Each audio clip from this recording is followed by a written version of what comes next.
All right, so yeah, we're doing slope-intercept form, and on our first example, we are given our slope right away. We're given the y-intercept right away. Do you guys see how that's exactly what we needed, right? So we are just ready to write our equation. Oh, Andrew, if you'd be so kind as to thank me. So y equals, what comes next? -3 plus nope. X. We gotta have the x. Is everybody with me on that? Gotta have the x. Then plus the 1/2. I'm with you. And we're done. For the next one, what's our slope? What's our y-intercept? And y equals, so this is kind of interesting. Isn't it 0 times x minus 2? Well, what is 0 times anything? 0. What's 0 minus 2? -2. Turns out our equation is just y equals -2. Now you might think that's kind of strange, but I would argue this kind of makes sense. Didn't we learn that if it's y, just plain y, it's going to be horizontal? And what's a horizontal slope? 0. So yeah, y equals -2 is our equation there. For our second example, we're going to be using graphs. So this complicates things just a little bit. So we still need to find M. We still need to find B. Class, can we find B pretty quickly here? What is our B value? What is the y-intercept? -2. Agreed. It's right there, isn't it? It's where it crosses the y-axis. So our B value is -3. So we got that. How are we going to find slope?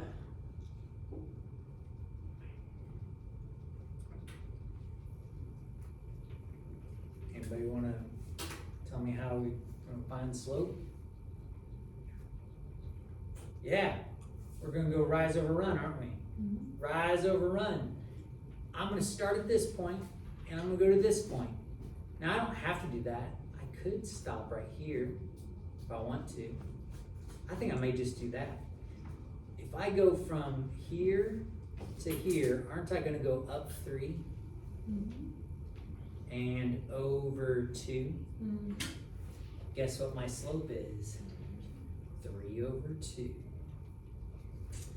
Now class, just a heads up, if I had gone up 6 and over 4, does 6 over 4 reduce to 3 over 2? It does. So you just got to go from point to point. Wherever you think it crosses is fine. But be prepared, you may need to reduce your fraction. So now that we've got our slope and we've got our y-intercept, we're ready to write our equation. Y equals what?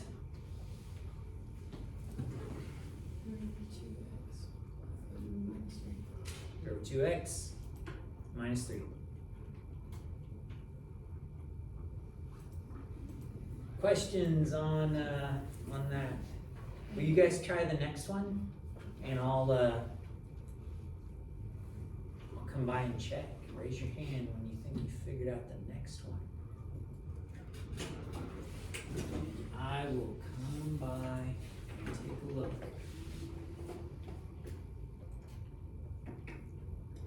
Oh, just a second. Stokes, let me take roll real quick.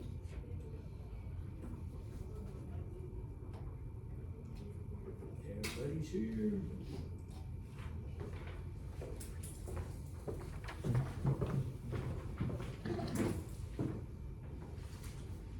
Oh man, that looks good. You're just forgetting something. Remember, for it to be linear, you typically have to have an x angle like yeah. Oh man, that's close. That is close. So think about the direction you're going for your slope. Think about the direction.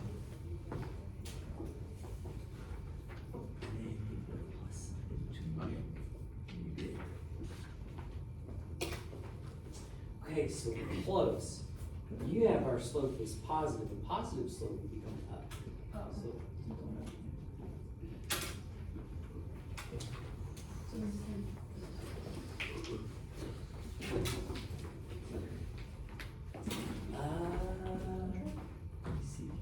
1, 2, 3. So your rise is -3.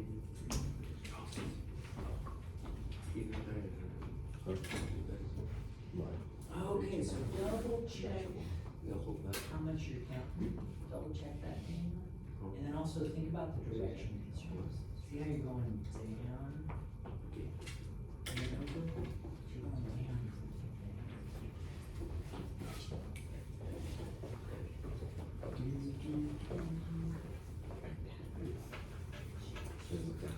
She like, my leg hurts. So I'm guessing it's a little bit not that big now. That's cool. Okay, so where's our equations? Go ahead and write out the equations, and then I should be good. Yep.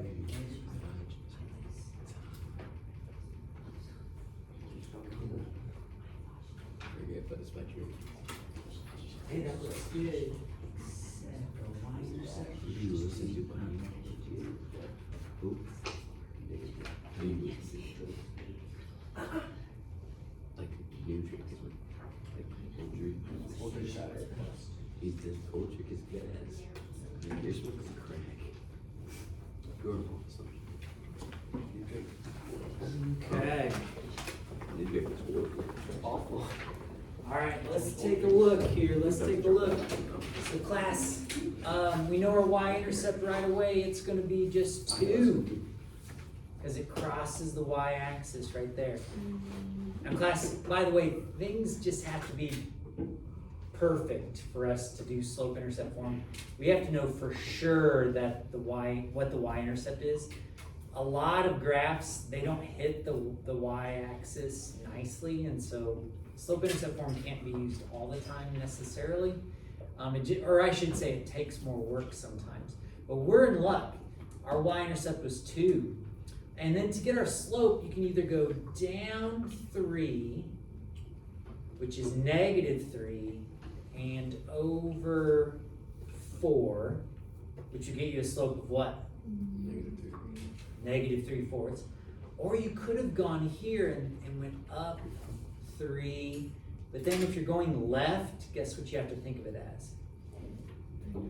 -4. So either way, aren't you going to get a negative? And then our equation is y equals -3/4. Don't forget the x plus 2. And that's how it's done. That's how it's done. So to complicate things a little bit more, now we're going to be given just 2 points. Does everybody agree that 2 points determines a line? If you got 2 points, can't you connect them? Yeah. You guys good with that? So on this first one, we're going to need to know slope. We're also going to need to know the y-intercept. Class, do we know the y-intercept right away here? Yeah. We do? What is it? The second number. The second number. How'd you know, Abby? Because it's X and Y. Okay, so it's x and y, I agree. But what's special about this one is x is 0. And check it out. If x is 0, aren't you on the y-axis? Mm-hmm. If x is 0, you're on the y-axis. So what's our y-intercept? 0. -1. -1 is our y-intercept. So yeah, if x is 0, that's going to be your y-intercept. That's going to be your b value. Now class, again, are you always going to be given that? No, and so we're going to learn another way to write equations of lines other than slope-intercept form. But we're in luck. We had our y-intercept right away. Class, how are we going to get slope? Yeah.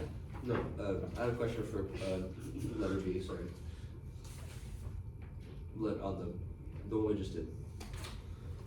What? For which one? The one your pencils are next to. The one we just did. That one? Yeah. Yeah. Why are there two lines going horizontally? What do you mean? There's a line here for like 0, and there's another one. It was just the printer printed it a little darkly. Yeah. No good reason. Yep, it just printed it.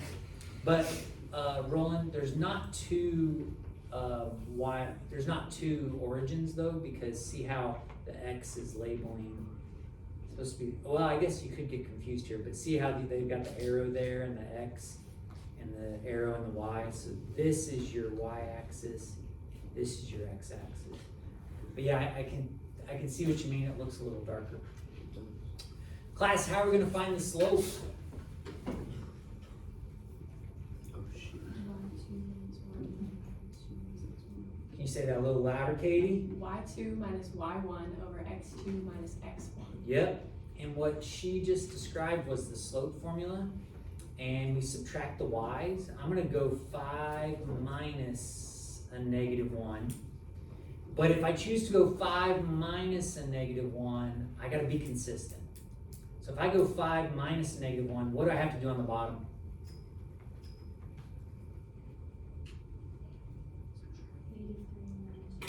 -3 minus 0. Gotta be consistent. In class, what is 5 minus a -1? It's 6. What is -3 minus 0? What is 6 divided by a -3? -2. I got my slope, I've got my y-intercept. Let's write an equation. Y equals -2x minus 1.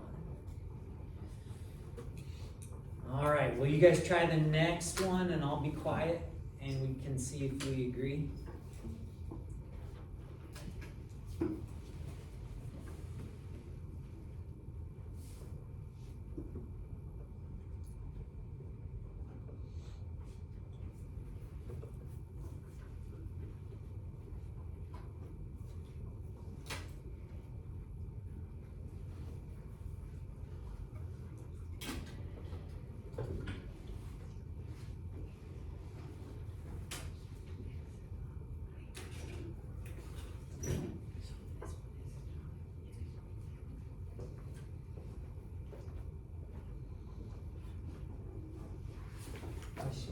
No.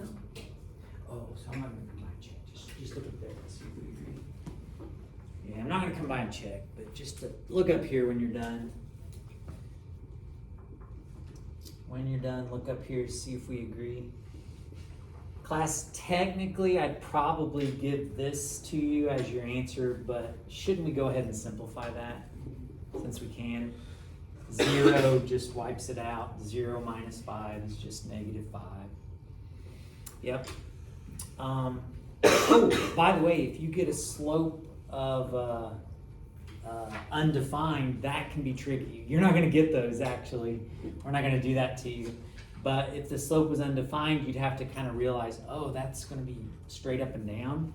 And then what would your equation have out front if it was straight up and down? Instead of y, what would it be? It'd be x. So you could probably figure out what the equation was. It's just a little bit trickier.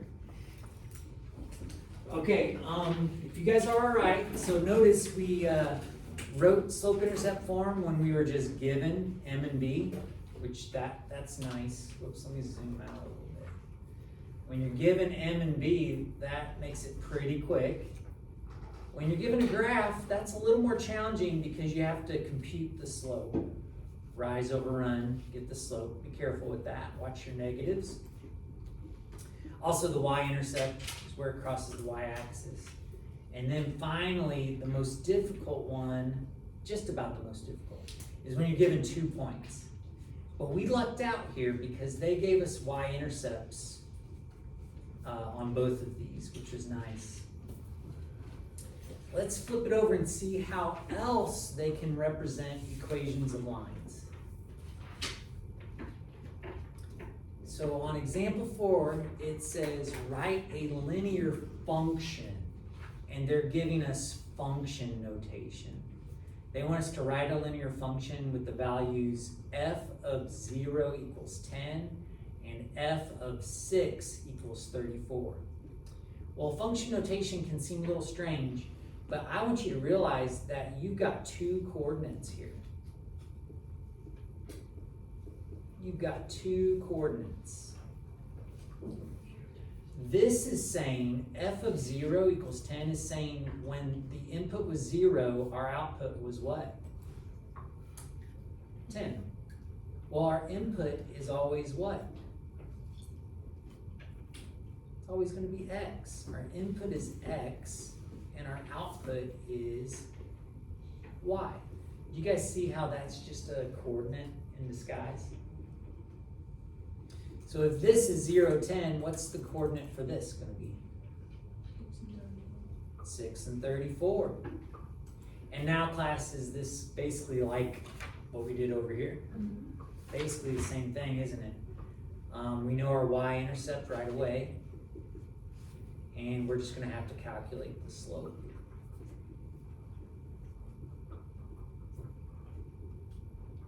Since I decided to do 34 minus 10, I have to do 6 minus 0 to be consistent. And 34 minus 10 is 24. 6 minus 0 is 6. What's my slope, everybody? 4. And I'm ready to write an equation. Y equals 4x plus 10. Now, class, I just realized as I wrote that, if this was like a multiple choice problem, I would not see this option anywhere. And here's why. Look back at the instructions. What did they tell us to do? Write a linear function what? They named it f. So technically, here's what we should do. Instead of writing it as y, we should write it as f. F of x equals 4x plus 10. They wanted us to write it in function notation.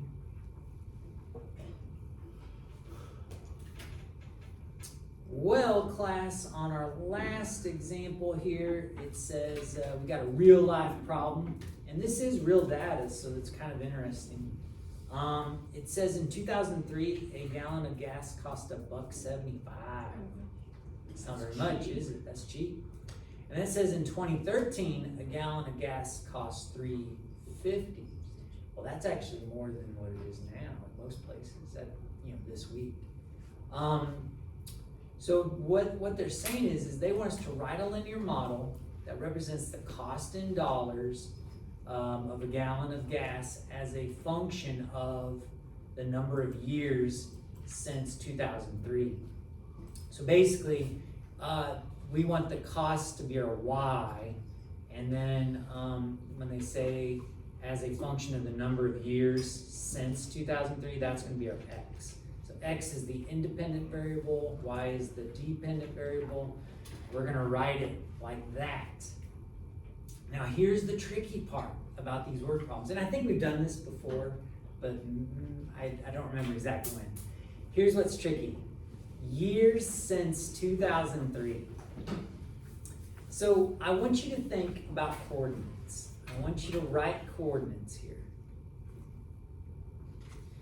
where years is your x, cost is your y. It says in 2003, a gallon of gas cost $1.75. Well, 2003 is my x, that's years, but I need years since 2003. Class, how many years since 2003 is 2003? How many years since 2003 is 2003? It's 0. It's 0. How many years since 2003 is 2003? What's 2003 minus 2003? 0. So here's the thing. Our coordinate for this is not 2003 and $1.75. It's going to be $0.75. That's our coordinate. in 2003, we are 0 years since 2003. The cost is $1.75. In 2013, how many years since 2003 is 2013? 10 years, isn't it? So we're gonna think of this coordinate as what? 10 and 350. 350. Oh. Now class, they did us a favor when they did this years since 2003, because didn't that make this our y-intercept? That actually helped us out. Our y-intercept is gonna be $1.75. That's where it starts. What do we have to calculate? We've got to calculate the slope from our two coordinates. So help me out. How do I calculate the slope?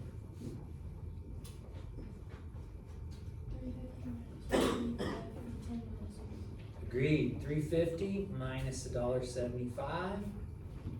10 minus 0. That's going to get me. Oh, that's interesting. Isn't 175 half of 350? That's cool. So I got 175 left over 10. Now, in a math problem, we don't like to leave decimals and fractions. Oh, Deshaun. Harry, wait. Yep. We're almost done, man. We're almost done. We don't want to leave decimals and fractions. Let's go ahead and make this a decimal. What is 1.75 divided by 10?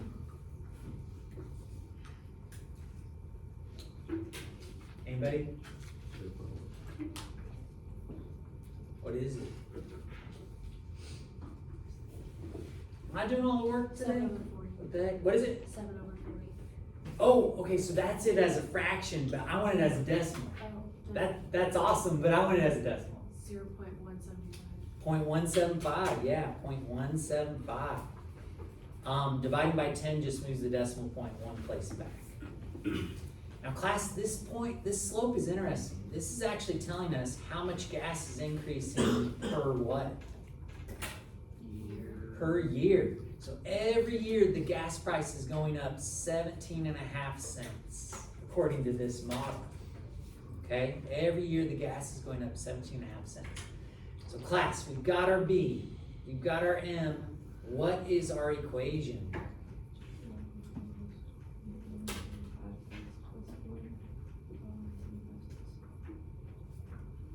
There we go. And if we wanted to make it a little more appropriate to the problem, we could say cost is equal to 1.75 times time plus 0.175. So class, on these word problems, what are you going to do first? Write coordinates. You guys with me on that? Get two coordinates, and then from those coordinates, see if you've got a y-intercept, and then calculate your slope. But definitely think about coordinates. Now here's the thing. They're saying now use the model, and the model's just the equation we wrote. Use the model to predict the cost of gasoline in 2023. Well, class, that's next year, isn't it? Do you want to make it a little more interesting? And let's find out what this model would say gas would be in 2022. Now this model was just based off of 10 years of data, right? 10 years of data. So let's find out if it's accurate. I can already tell you it's not accurate because isn't gas right now cheaper than that? But anyway, let's find out how much gas would be if we put in for number of years since 2003. Oh, hold up. How many years since 2003 is 2022? Is it 9 or is it 19? It's 19, isn't it? So in our equation, we're going to put 19 in for number of years since 2003. And we're going to crunch some numbers. I'm going to punch that into a calculator. If you don't have a calculator handy, you should get one by now. We're past first quarter, right? Come on. 1.75 times 19 plus 0.175. And I did something wrong because That's not right. that's not right. 1.75, there we go, 1.75 times 19 plus.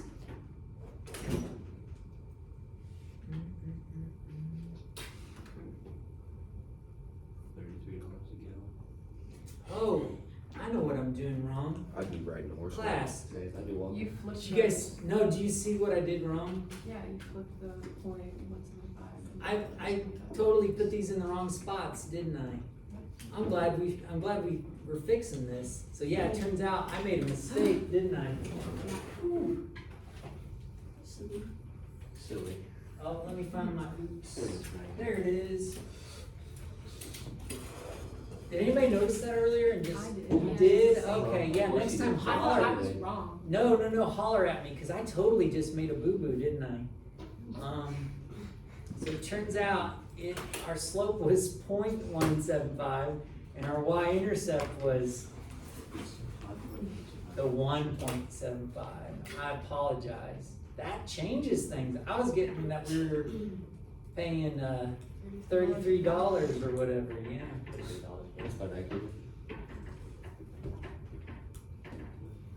Alright, so it's actually 0.175 and 1.75. Let's try this again. 0.175 times 19 plus 1.75. That's more like it. So according to this projection, gas this year should cost $5.075 per gallon. So did this model hold true? Kind of. In California. Not at all. I mean, according to, I don't know where this data was taken. In California. Maybe in California, but I'm guessing in California, these numbers would have been different. But for this area, right now, we're less than that already, so it didn't quite hold true for this area.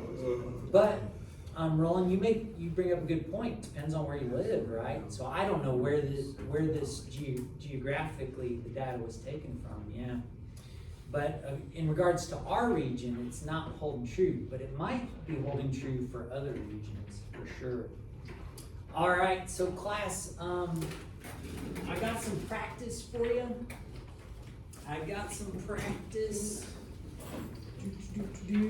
I suppose you could do the